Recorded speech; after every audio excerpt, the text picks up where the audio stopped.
Greetings, citizens of Nindie Nation, and welcome to all newcomers. Thanks for joining us for another entry of Nindies We Love, the YouTube series that focuses on games currently keeping our Joy-Cons synced. I'm Jeff, and as you may know, Nindie Nation is primarily a weekly podcast where we discuss all of the upcoming new releases and sales for everything independently developed for the Nintendo Switch. In between the podcast, Let's Plays, and content in partnership with the Nintendo Village, we discuss a ton of Nindies, but this series gives us some time to simply focus on the games we're currently having a lot of fun with. These games could be brand new releases, hidden gems, or just a game we generally recommend. Nindies We Love is our chance to shine a light on some of the titles that make us love Nindies. So as the nights get longer and the temperature gets colder, here are a few indie picks that are keeping us company.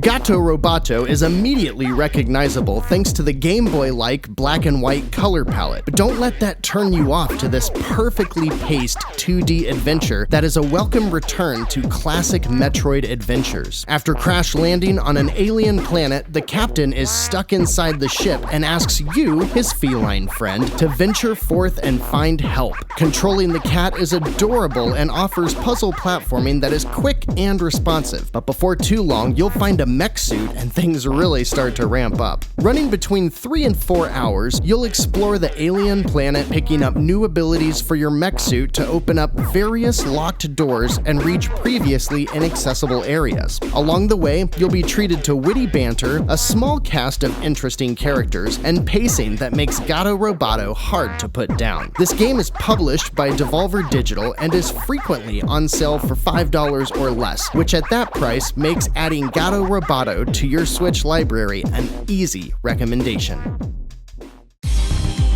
If you played video games in the 90s, or even in the late 80s, one look at Horizon Chase Turbo should flood you with nostalgia, and for good reason. Developed by Aquarius Game Studio, Horizon Chase Turbo takes everything great about classics like Outrun, Cruisin' USA, or Pole Position, and brings them into a gorgeous and vivid modern art style that at times becomes mesmerizing as you speed through dozens of courses, weaving in and out of traffic, collecting power-ups, and waiting for just the right second to fire off your nitro boost. In the campaign mode, you can unlock dozens of cars as well as simple upgrades that affect every vehicle at once, so you don't have to spend time in the weeds with skill trees. Horizon Chase Turbo brings multiple game modes together in addition to the campaign, including challenges and of course a very fun multiplayer mode. Aquarius has added content that includes a new campaign for just a small fee and has recently delivered a significant update that adds a rookie series for newcomers, which is also perfect for young children like my own who love the simple controls and challenge that never gets too frustrating. There's more content coming for Horizon Chase Turbo 2, so even though this game has been on the Switch for almost a year, it's still a great time to dive into this addictive pick-up-and-play arcade racer that is fun for players of any skill level. Black Future 88 is a side-scrolling action roguelike similar to games like Dead Cells or Risk of Rain, but with guns and in a bleak, neon cyberpunk world, and it seemed to come out of nowhere just a few months ago. A passion project by Don Bellinger, who goes by the developer name Super Scary Snakes, Black Future 88 puts the player at the bottom of Skymelt Tower, the headquarters of the corporation who is responsible for getting the world nuked and stuck in a perpetually dark 1988, and it challenges you to make your way to the top of this procedurally generated tower in 18 minutes or less. If you don't, well, your heart explodes. As you can probably imagine, you're going to get a lot more time out of this game than just 18 minutes. There are various elements that can alter your time and plenty of opportunities to gamble away a minute in exchange for a powerful buff. And each floor will feature one of a dozen bosses who do a great job of making sure you don't get past them.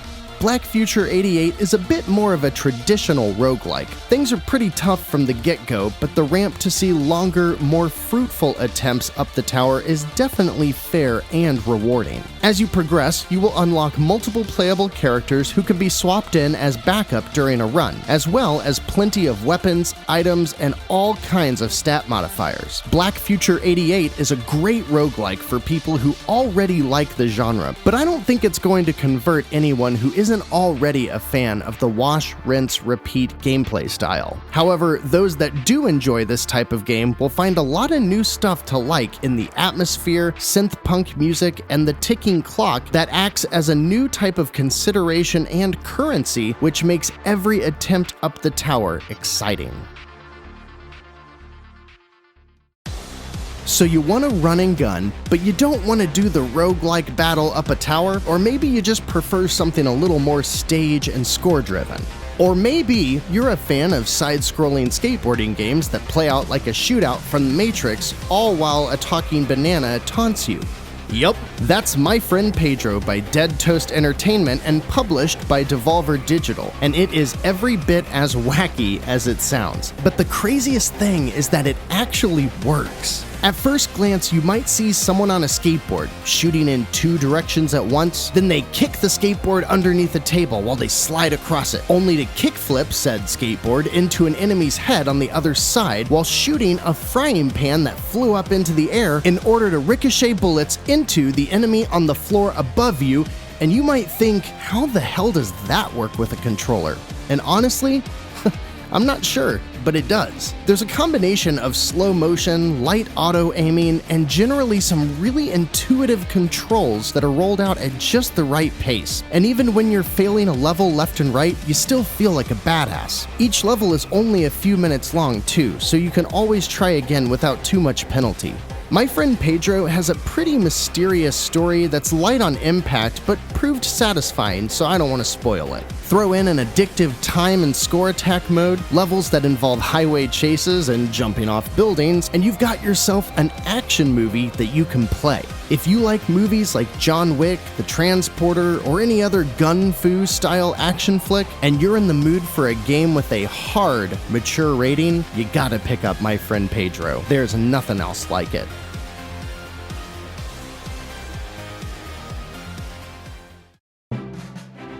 Oh, Cat Quest.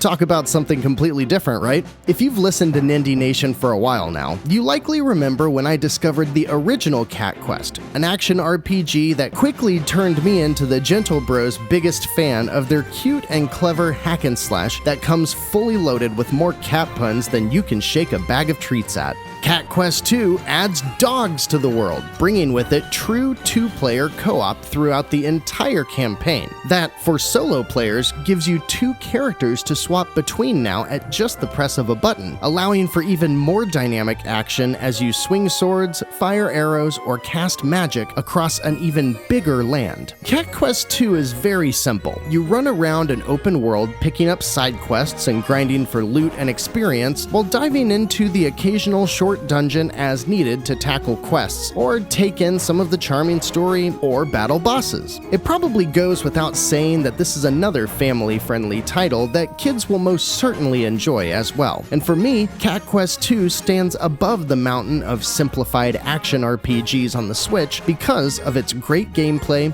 visuals, and of course, the cat puns.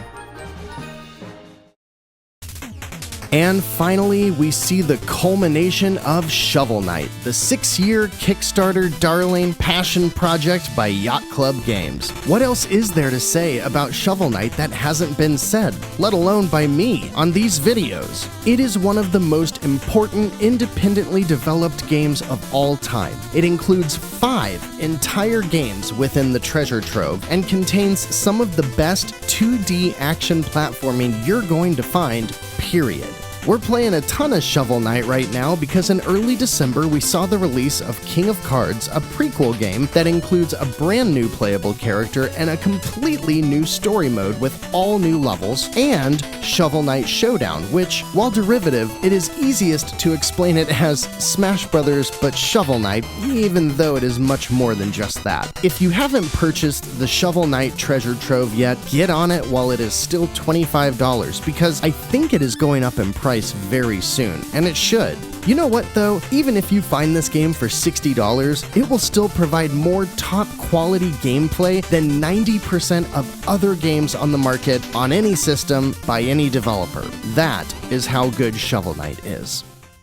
And that's it for today's video, and that's what is currently being played in the nation of Nindie as we head into 2020. What about you? Any brand new titles you just can't stop playing? What about games from your backlog that you're just now getting around to? Let us know over on Twitter at Nindie Nation. While you're here, if you liked this video and want to see more, please give us a like, because each like goes a long way to giving these videos exposure and encouraging me to go through the work of creating another one. Don't forget to check out our last Nindies We Love video, because those games are still great, and look for more Let's Play Nindies coming soon. Also, don't forget that for everything else Nintendo related, go check out the rest of the Nintendo Village over on their own YouTube channel and at thenintendovillage.com, because none of this would be possible without their support of Nindie Nation.